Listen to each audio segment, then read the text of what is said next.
July 22nd, 1944.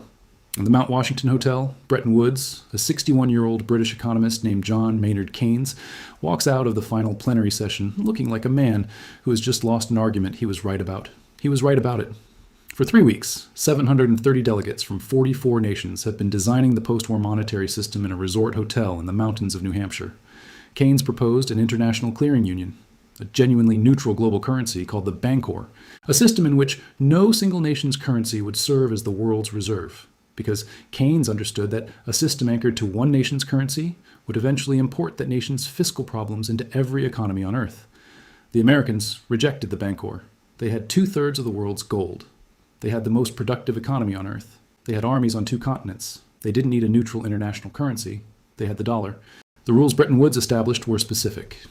The dollar would be convertible to gold at $35 per ounce. Every other currency would be fixed to the dollar. The International Monetary Fund would manage balance of payments adjustments. The World Bank would fund reconstruction. The system would be orderly, stable, permanent. It lasted 27 years. The rules that replaced it have been changing ever since, not in dramatic announcements, in quiet modifications, in emergency measures that became permanent, in the accumulated weight of decisions that each looked necessary and together represent the complete replacement of what Bretton Woods built. The dollar system is not ending in a single announcement. It is cracking the way Bretton Woods cracked. One rule at a time. Stay with me. To understand what the Fed has changed and why it matters, you need to understand what Bretton Woods actually established beyond the gold peg. The $35 gold price is what everyone remembers. Nixon closing the gold window in 1971 is what everyone knows. But Bretton Woods built something more comprehensive than a gold price. It built a rules-based architecture for the entire global monetary system. And that architecture rested on 3 specific commitments. The first was convertibility. Dollars could be exchanged for gold at a fixed rate. The commitment was the anchor. It constrained how many dollars the Fed could create. It limited how large the U.S. fiscal deficit could grow. It was the discipline mechanism. Without it, the dollar was simply paper-backed by American credibility. The second was fixed exchange rates. Every major currency was pegged to the dollar within narrow bands. Countries could adjust their pegs, but only with IMF approval. The system was designed to prevent competitive devaluations. The race to the bottom currency wars that had devastated trade in the 1930s would not happen inside Bretton Woods. The third was capital controls. Keynes insisted on them. Cross-border capital flows were managed. Speculative attacks on currencies were made difficult by design. The system prioritized real economic stability over financial market efficiency. All 3 commitments are gone, not repealed in a single vote, dissolved through decades of incremental modification. The dollar system running today is built on none of the 3 pillars Bretton Woods designed, and what it is built on instead is being tested in ways that the architects of the replacement never stress-tested. Here is how each pillar was removed, because the sequence matters more than any individual step. The convertibility pillar fell on August 15, 1971. Nixon's Sunday evening television address. The gold window closed. Temporarily, Nixon said. Permanently, as it turned out. The discipline mechanism was gone. Without convertibility, the dollar's credibility rested on institutional trust rather than physical metal. That trust was real. American institutions were strong. American markets were deep. The dollar remained the reserve currency not because it was legally required to be, but because the alternatives were worse and the switching costs were enormous. But institutional trust is a different thing from legal convertibility. It can erode. It does not require a specific act of betrayal. It erodes through accumulated fiscal decisions that make the institution less trustworthy than it claimed to be. The fixed exchange rate pillar fell with the Smithsonian Agreement in 1971 and the complete abandonment of fixed rates by 1973.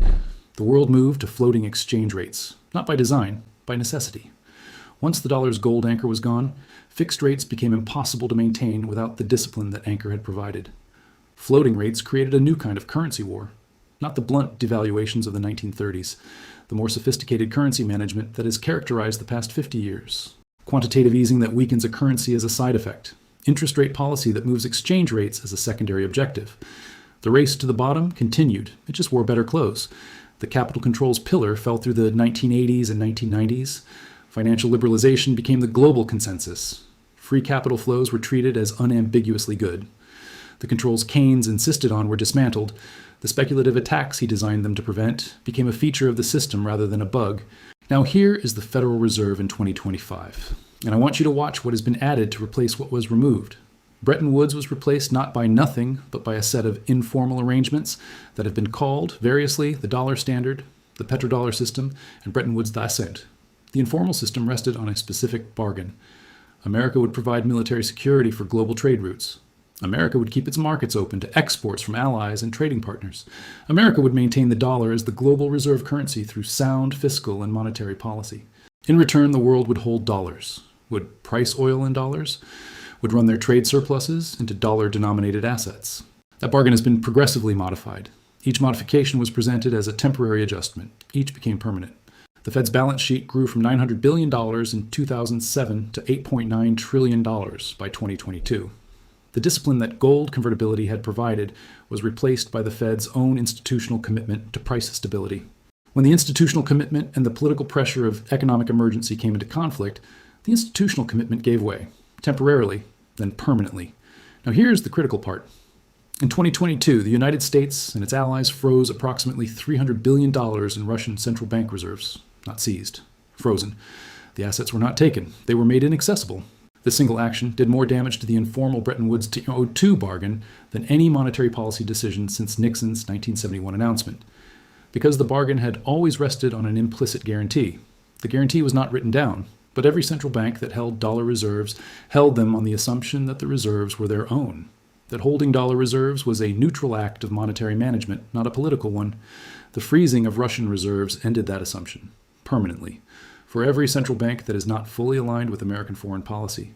The Chinese People's Bank of China, the Saudi Arabian Monetary Authority, the Indian Reserve Bank, every institution managing reserves that could theoretically be frozen under future American sanctions, now has a reason to diversify that did not exist in 2021. Here is the specific rule change that nobody called a rule change. Bretton Woods' convertibility guarantee was explicit, written into the agreement, known to everyone. When Nixon ended it, the ending was announced. Dramatic, contested, historical. The 2022 reserve freeze was not announced as a rule change. It was presented as a targeted sanctions measure, a response to a specific geopolitical event, a tool of foreign policy, not a modification of the monetary system's foundational assumptions. But it was a rule change. The rule it changed was the one Bretton Woods never needed to write down because it was considered self-evident. The rule that reserve assets are sovereign property that cannot be made inaccessible by the issuing country for political reasons. That rule is gone, not repealed. Demonstrated to be conditional, and a conditional guarantee is not a guarantee. It is a credit risk. Every central bank that understood what happened to Russia's reserves in 2022 understood it immediately. The gold purchases that followed tell the story clearly. Central banks bought gold at record levels in 2022, 2023, 2024, and 2025. 5 consecutive years of record purchases. Not because gold pays yield, because gold cannot be frozen. The world is not abandoning the dollar. It is hedging against the rule change that 2022 demonstrated. That hedging is the cracking the title describes. Here is why the cracking is structural rather than cyclical, and why this time is different from every previous dollar stress episode since 1971. Every previous dollar stress episode had a clear resolution mechanism. The Volcker shock of 1982 restored dollar credibility through genuine monetary discipline, painful, sustained, ultimately successful. The Plaza Accord of 1985 coordinated exchange rate adjustment among major powers through diplomatic agreement. The 1990s dollar strength reflected genuine American economic dominance in the early technology era. Each of these episodes stressed the system. None of them demonstrated that the system's foundational assumption, the safety of dollar reserve holdings, was conditional on political alignment. 2022 demonstrated that. No previous dollar stress episode did. The countries that are now diversifying into gold, into renminbi, into alternative payment infrastructure, are not doing so because they believe the dollar is about to collapse. They are doing so because they have updated their assessment of the risk of holding dollar reserves based on evidence they did not have before 2022. That update is rational. It is durable. It is not reversible by any monetary policy decision or any diplomatic statement. The evidence has been demonstrated. The assumption has been changed. Keynes warned in 1944 that a system anchored to one nation's currency would eventually import that nation's political decisions into every other economy's monetary management. He was right. It took 78 years to demonstrate, but it has been demonstrated. This channel exists to read the rule change before the announcement confirms it. The rules Bretton Woods established were replaced not in a single dramatic moment, but in a sequence of individually defensible modifications that collectively represent a different system. The rules of the informal Bretton Woods II arrangement are being replaced in the same way, not through a single announcement, through 2022's freeze, through record gold purchases, through the M-Bridge payment system, through CEOPS, through the gradual accumulation of dollar alternatives that each look insufficient individually and are building towards sufficiency collectively. The dollar system is not ending. The rules that sustained it are changing, and rule changes of this kind have always ended the same way, not with a crash, with a transition that was visible in the data long before it was visible in the headlines. Subscribe if you want to keep watching the data before it becomes the headlines. And I want your argument in the comments. The 2022 Russian reserve freeze was the single most consequential modification to the informal Bretton Woods II rules since Nixon's 1971 announcement. But Russia was an adversary under active sanctions for an active war. Does the freeze only affect how adversarial states hold reserves? Or has it changed how every state, regardless of alignment, now calculates the risk of dollar reserve concentration? Drop your argument below. The clearest one gets pinned.